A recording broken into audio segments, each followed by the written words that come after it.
తెలంగాణ ఆంధ్రాలో గెలుపు ఓటమి మీద రాజకీయ నాయకులపైన విశ్లేషణ చేస్తూ కొంతమంది జ్యోతిష్యులు జాతకాలు చెప్తున్నారు. అయితే ఈ జ్యోతిష శాస్త్రం అనేది చాలా గొప్ప శాస్త్రం. మెడికల్ సైన్స్ రాంగ్ కాదు. మెడికల్ ట్రీట్మెంట్ చేసే డాక్టర్ తప్పు చేయొచ్చేమో కానీ సైన్స్ తప్పు కాదు. అదేవిధంగా జ్యోతిష శాస్త్రం తప్పు కాదు. జ్యోతిష్యం రీడ్ చేసే వ్యక్తి తప్పుగా రీడ్ చేసి జ్యోతిష ఫలితాలను బహిర్గతం చేయడం వల్ల, నాయకుల యొక్క జాతకాలను రీడ్ చేసి బహిర్గతం చేయడం వల్ల ఎంతోమంది ఆ జ్యోతిష్యాన్ని బేస్ చేసుకొని బెట్టింగ్లకు పాల్పడి ఆర్థికంగా చాలామంది నష్టపోతున్నారు. సో ఈ మధ్య ఫ్యాషన్ ఏంటంటే జ్యోతిష్యులు క్రీడా ప్రముఖులు కానీ, తర్వాత సిటీ ప్రముఖులు కానీ, రాజకీయ ప్రముఖుల విషయాలను వాళ్ళ యొక్క జాతకాలను రీడ్ చేసి వాళ్ళకి అలా జరగబోతుంది, ఇలా జరగబోతుంది అని చెప్పేసి సోషల్ మీడియాలో వైరల్ చేస్తూ వారి యొక్క ప్రజల్ని జ్యోతిష శాస్త్రం పైన ఉన్న విశ్వాసాన్ని కోల్పోయే విధంగా చేస్తున్నారు. కాబట్టి ఈ విధంగా చేయడం తప్పు.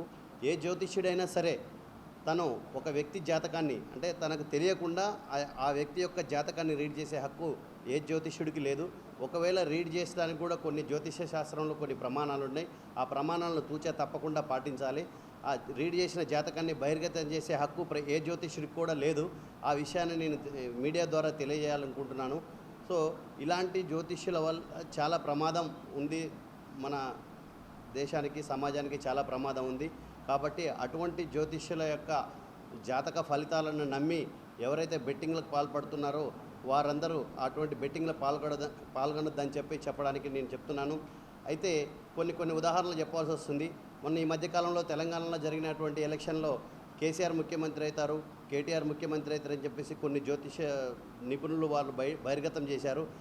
వాటన్నిటికీ విరుద్ధమైన ఫలితాలను ప్రజలు అందించారు. గెలుపు ఓటమిలు అనేది ఆ వ్యక్తి యొక్క పూర్వజన్మ కర్మ ఫలితాలు, పూర్వీకుల కర్మల ఫలితాల మీద ఆధారపడి ఉంటుంది. కాబట్టి కొంతమంది జ్యోతిష్యులు ఒకే తల్లి గర్భంలో ఇద్దరు ఒకే సమయంలో జన్మిస్తారు. వారిద్దరికీ జ్యోతిష్యుడు కుండలి చేసినట్టయితే లగ్నం ఒకటే ఉంటుంది, రాశి ఒకటే ఉంటుంది, నక్షత్ర పాదం అన్నీ ఒకటే ఉంటుంది. కానీ ఒకే తల్లి గర్భంలో ఇద్దరు జన్మించినట్టు వారిద్దరికి వివిధ ఫలితాలు వస్తుంటాయి. ఒక్కోసారి ఒక రాజకీయవేత్త జన్మించిన సమయంలో అదే స్థానంలో ఒక వ్యక్తి జన్మిస్తే ఒకతను రాజకీయం కావచ్చు, ఒకరు వ్యాపారస్తులు కావచ్చు, రకరకాలుగా వారి యొక్క పూర్వజన్మ ఫలితాలను బట్టి వారికి జరుగుతుంది. కానీ అంతేగాని రాజకీయ నాయకుల యొక్క జాతకాలను విశ్లేషణ చేసి ప్రజల్ని జ్యోతిష్యంపై ఉన్న నమ్మకాలను ఒమ్ము చేయొద్దని చెప్పేసి ప్రతి జ్యోతిష్యులకు తెలియజేస్తున్నాను. అదేవిధంగా ప్రజలు కూడా ఇలాంటి జ్యోతిష్యాన్ని నమ్మొద్దని కూడా తెలియజేస్తున్నాను. నా పేరు మామిడి సత్యనారాయణ, వాస్తు సిద్ధాంతి, వాస్తు బ్రహ్మ, వాస్తురత్న అవార్డు గ్రహీతను. ఒక సిద్ధాంతి ప్రముఖ జ్యోతిష్యులని చెప్తున్నారు మీరు. ఆ జ్యోతిష శాస్త్రానికి కూడా కొన్ని ప్రమాణాలు ఉంటాయి. ఇప్పుడు మీరు మీడియా ప్రతినిధులు ఏం చేయాలి, ఏం చేయకూడదు, ఏది చెప్పాలో ఏది చెప్పకూడదో కొన్ని రూల్స్ ఉంటాయి. జ్యోతిష్యుడు కూడా ఎదుటి వ్యక్తి యొక్క జాతకాన్ని అతని అనుమతి లేకుండా ఆ జాతకాన్ని రీడ్ చేసి దాన్ని బహిర్గతం చేసే హక్కు ఏ జ్యోతిష్యుడికి లేదు. అదేవిధంగా ఒక్కొక్కరికి ఒక్కొక్కలాగా జరుగుతుంది. ఇప్పుడు మీకు ఎగ్జాంపుల్ చెప్పిన ఒకే తల్లి గర్భంలో ఇద్దరు ఒకే సమయంలో జన్మించినప్పుడు ఏ జ్యోతిష్యుడు కుండలి వేసినా కూడా నక్షత్ర పాదము, నక్షత్రము, రాశి, ప్లానెటరీ పొజిషన్ అంతా కూడా సేమ్ ఉంటుంది. కానీ వారికి ఒకేలాగా జరగదు. సో అటువంటి వాటిని తీసుకొని జ్యోతిష శాస్త్రాన్ని బయటకు తీసుకొచ్చి వాళ్ళు ఏదో ఒకటి వేసి దాన్ని వ్యాపారంగా మార్చుకుంటున్నారు తప్పితే అసలు జ్యోతిష ప్రమాణాలను పాటించే జ్యోతిష్యులు వెలుగులోకి రాలేదు కూడా, ఇంతవరకు రాలేదు కూడా. వారి పని వారు చేసుకుంటారు. ఏంటండి? అవును, ఏ ప్రెడిక్షన్కైనా ప్రమాణం ఉందండి. మనకు ఋషులు జ్యోతిష శాస్త్రాన్ని అందించినారు. ఆ ఋషి ప్రమాణంతో చెప్పాలి. ఋషి ప్రమాణం లేకుండా ఏ జ్యోతిష్యుడు కూడా ఎదుటి వ్యక్తి జాతకాన్ని రీడ్ చేసి చెప్పడానికి లేదు. 100% పేరు కోసం, డబ్బు కోసం మేము చెప్తున్నాం. 100% కూడా వాళ్ళు చెప్పేది ఒక సెలబ్రిటీ పర్సన్ కానీ, ఒక పేరున్న వ్యక్తులు కానీ వాళ్ళని మనం తీసుకొని వాళ్ళ పేరుతోటి 10 జాతకాలు చెప్పినప్పుడు 4 జాతకాలు సరి అయినప్పుడు వాటిని చూసి బిజినెస్ చేసుకోవడం కోసమే జ్యోతిష శాస్త్రాన్ని నిలువున మార్కెట్లో పెట్టి, బజార్లో పెట్టి అమ్ముతున్నారని చెప్తున్నాం మేము. అదే చెప్తున్నాను. 70% ఓకేదంటే ఆయన టైం బాగుంది, ఆ టైంలో ఆయనకు వచ్చింది. ఇప్పుడు మనం కూడా కొన్ని ఊహిస్తాం, కొన్ని ఎక్స్పెక్ట్ చేస్తాం. ఈ కొన్ని సర్వేలు ఉన్నాయి, 100 సర్వేలు చేస్తున్నాయి. సర్వేల్లో కూడా కొన్ని సర్వేలు 70% పాస్ అవుతాయి, కొన్ని సర్వేలు ఒక్కొక్కసారి 80% కింద పడిపోతాయి. ఇప్పుడు ఏ ప్రొడిక్షన్ చెప్పాలన్నా ఆ పార్టీ యొక్క మెయిన్ నాయకుడు జాతకులు చెప్పాలి.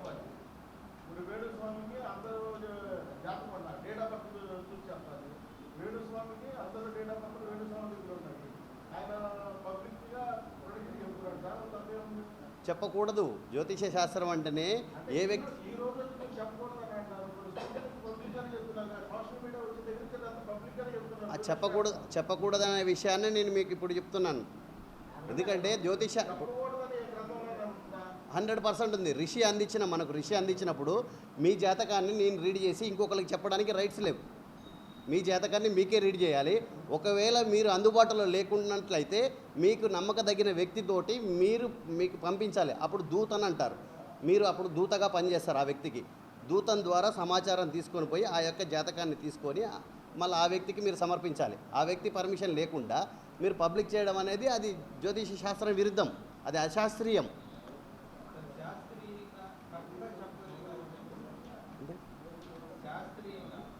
మన అవును, ఎవరు చెప్పగలనేది కాదు, ఏది కూడా జరగబోయేది అర్థం. అవును.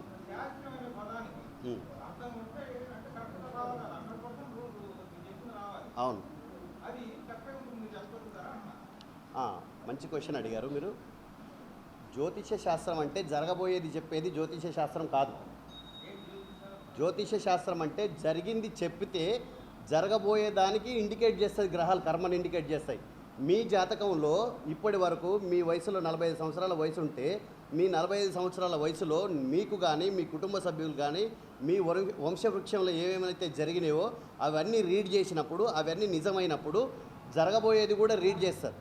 జరగబోయేది రీడ్ చేసినప్పుడు అవి కూడా నిజమవుతాయి. కాబట్టి వాటిని మనం తీవ్రత తగ్గించుకోవడం కోసం రెమెడీస్ ఉన్నాయి తప్పితే జరిగిన దాన్ని రీడ్ చేయగలిగినప్పుడే జరగబోయేదానికి మన గ్రహాలు ఇండికేట్ చేస్తాయి. జరిగింది చెప్పకుండా జరగబోయే చెప్పడం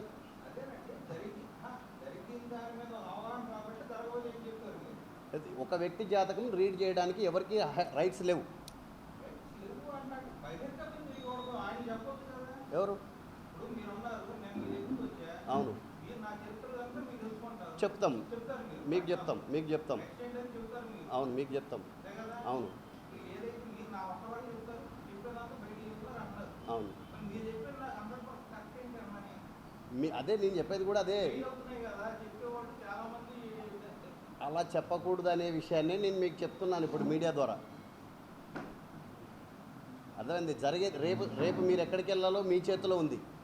నిన్న జరిగింది మీ చేతిలో లేదు. రేపటిది చెప్పకూడదు, అస్సలు చెప్పకూడదు. జరిగింది మాత్రం చెప్పగలిగిన, జరిగిన వరకు చెప్పి జరగబోయేదానికి సూచన ఇస్తారు. అర్థమైందండి. గ్రహాలు ఎవరిని ఏం బాధించవు. గ్రహాలన్నీ కర్మని ఇండికేట్ చేస్తాయి. మనకు ఫీవర్ వస్తే మన ఫీవర్ ఎంత ఉందో టెంపరేచర్ చెక్ చేయడం కోసం థర్మామీటర్ ఏ విధంగా అయితే పనిచేస్తుందో మన కర్మల్ని రీడ్ చేస్తానికి మన గ్రహాల యొక్క ప్లానటరీ పొజిషన్ మన కర్మని రీడ్ చేస్తానికే గ్రహాలు ఉపయోగిస్తాయి. చెప్పకూడదు.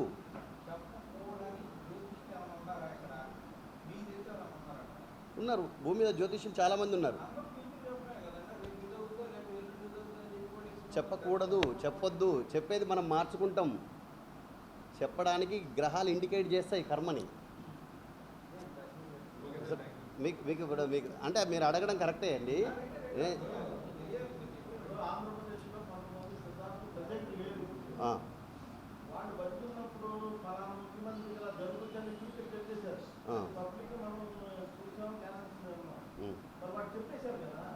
అది చెప్పకూడదు, జ్యోతిష శాస్త్రంలో చెప్పకూడదు.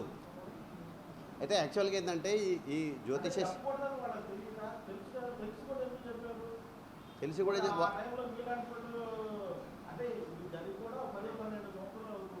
అవును, మేము లేము, మాకు చెప్పే వేదిక లేదు.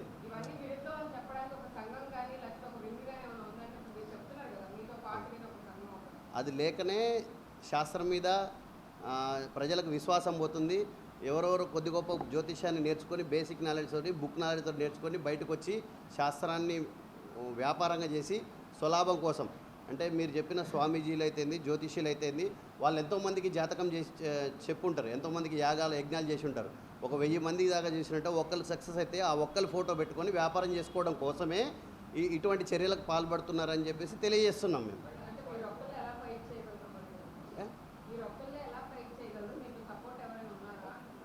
ఫస్ట్ స్టెప్ ఇది అండి. ఫస్ట్ స్టెప్ ఇది. ఈ స్టెప్పుని ప్రజలు కనుక ఆలోచించగలిగినప్పుడు, దీనివైపు ఒకసారి చూడగలిగినప్పుడు ప్రతి అంశానికి మేము సమాధానం చెప్పగలుగుతాం. ఎందుకంటే మన జ్యోతిష శాస్త్రం, మన ప్రాచీన భారతీయ జ్యోతిష శాస్త్రం అనేది 16 జన్మల్ని కూడా రీడ్ చేయగలిగేటువంటి శాస్త్రం మనది. కాకపోతే అంత పెద్ద శాస్త్రాన్ని చదువుకున్న వ్యక్తులు మన దగ్గర లేరు, అందుబాటులో లేరు.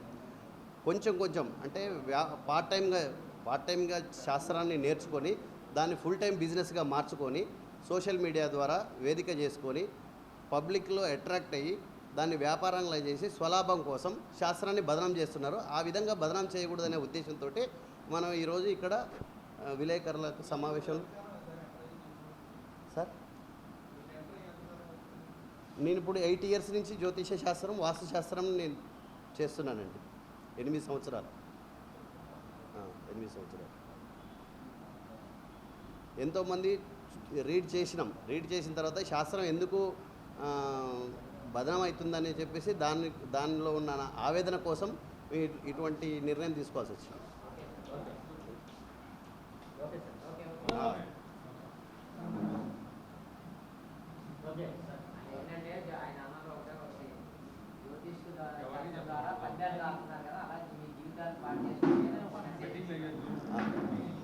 అదొకటి. వాళ్ళు ఇప్పుడు ఏ వ్యక్తి జాతకాన్నైనా కూడా ఆ వ్యక్తి పర్మిషన్ లేకుండా బహిర్గతం చేయకూడదు. ఇప్పుడు జ్యోతిష శాస్త్రంలో ప్రతి వ్యక్తి యొక్క గుణం తెలుస్తుంది. ఇప్పుడు మీరున్నారు, మీ వ్యక్తిగత గుణం తెలుస్తుంది జ్యోతిష్యుడికి. దాన్ని బహిర్గతం చేయకూడదు. 100% శాస్త్రం ఉన్నది. ఉన్న శాస్త్రం అంతే చేయరు.